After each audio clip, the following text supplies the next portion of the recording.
રાજીનામું કોઈ pressure technique કે કશું નથી. માત્ર એક જ વસ્તુ છે કે કેટલાય ટાઈમથી મને પોતાને એવું લાગ્યા કરતું હતું કે ભાઈ ખબર નહીં, જો પાર્ટી સર્વોચ્ચ છે અને પાર્ટીને અમારે ફોલો કરવી પડે, પાર્ટીના અમે કાર્યકર્તા છે.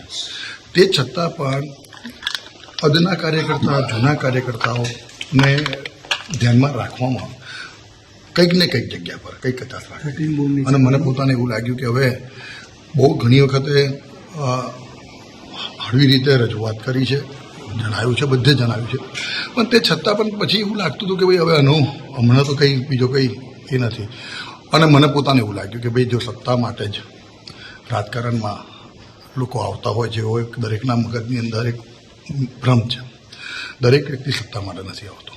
2012ની ચૂંટણીમાં અપક્ષ તરીકે ચૂંટણી લડીને જીત્યો ત્યારથી 2022 સુધીને હું છેલ્લા 11 વર્ષને 3 મહિનાથી મારી સાવલી વિધાનસભા ક્ષેત્રનું પ્રતિનિધિત્વ કરું. ભારતીય જનતા પાર્ટીનો જ્યારથી હું રાજકારણની અંદર સક્રિય થયો ત્યારથી એક પણ ચૂંટણી મેં ભારતીય જનતા પાર્ટીના સિમ્બોલ સિવાય અને અપક્ષ કદાચ પાર્ટીનો સિમ્બોલ હશે તો ભારતીય જનતા પાર્ટીનો હશે, કાં તો મેં મારી પબ્લિકનો મેન્ડેટ લીધો હશે, એનાથી વિશેષ કશું નથી કર્યું.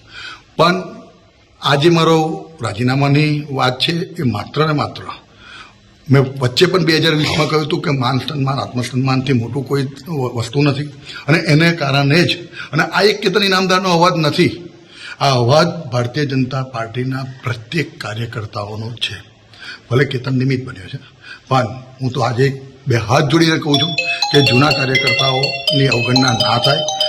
પાર્ટીને મોટી કરો, પાર્ટીનો વેગ વધારો, એનાથી સંમત છે. હંમેશા પરિવાર મોટો જ કરવો જોઈએ. અને આજે દેશના વડાપ્રધાન આદરણીય નરેન્દ્રભાઈ મોદી સાહેબ, જે આજે આખા સમગ્ર દેશની 140 કરોડની જનતા જે એમને પોતાને ઈચ્છે છે, અને હું આજે પોતે પણ આ બનાવ પછી પણ હું આજે ભારતીય જનતા પાર્ટીનો કાર્યકર્તા છું અને લોકસભાની મારી વડોદરા સીટ માનીય રંજનબેન ભટ્ટને સૌથી સારામાં સારો લીડ મારી વિધાનસભા ક્ષેત્રમાં મળે એ રીતે હું તત્પર છું અને રાત દિવસ મહેનત કરીશ. પણ આ રાજીનામું એ મારા અંતરાત્માનો અવાજ છે.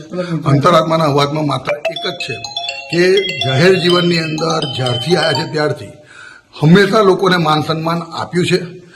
આખી જિંદગી જીવીશું ત્યાં સુધી માન સન્માન આપીને એમના પ્રાણ પ્રશ્નને વાચા આપીશું. પણ આપણા પોતાના માન સન્માનના ભોગે કોઈ પણ વસ્તુ મને પોતાને વ્યાજબી લાગતી નથી.